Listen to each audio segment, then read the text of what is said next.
तुमने सुना नहीं मैंने क्या कहा? अब बिना किसी देर के गोकतू सरदार को मेरे हवाले कर दो।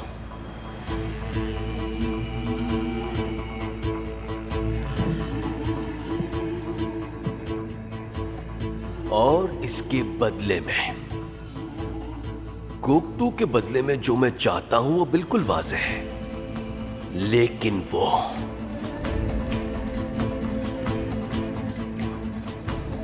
यानी मरकज इस वक्त यनाल सरदार के पास है। अगर मुझसे बराबरी की सतह पर बात करने का कोई हकदार है तो वो है। अब मेरी बात जरा गौर से सुनना। अगर मेरा कहा तुम भूल गए या फिर उसे नजरअंदाज किया तो फिर मैं अपनी बात दोहराऊंगा नहीं, तलवार बोलेगी फिर मेरी। और ये तुम अच्छी तरह जानते हो, किसी तुर्कमान को तुम्हारी कैद में नहीं रहने दूंगा। ये बात तुम अच्छी तरह याद रखो।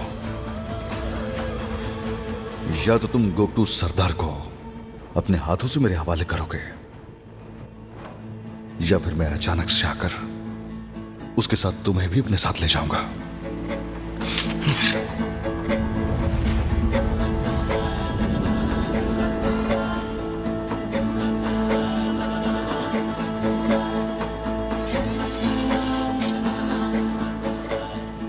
मैं गोकतू को तुम्हारे हवाले नहीं करूंगा।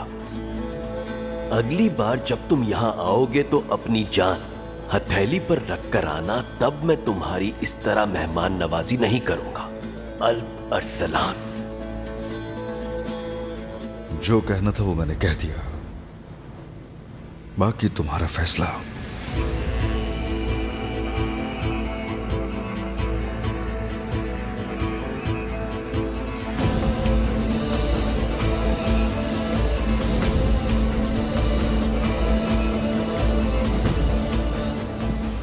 मैं इसे छोड़ आता हूं।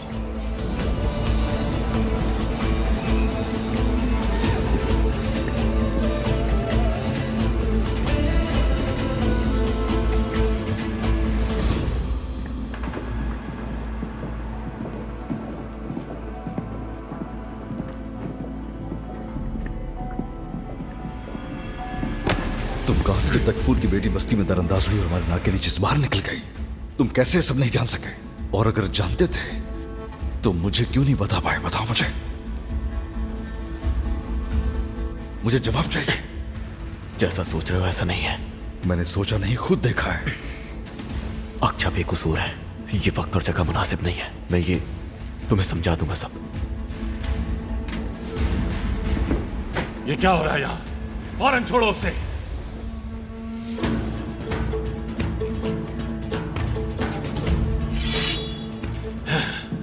ये तुम क्या कर रहे हो अल्परसलान?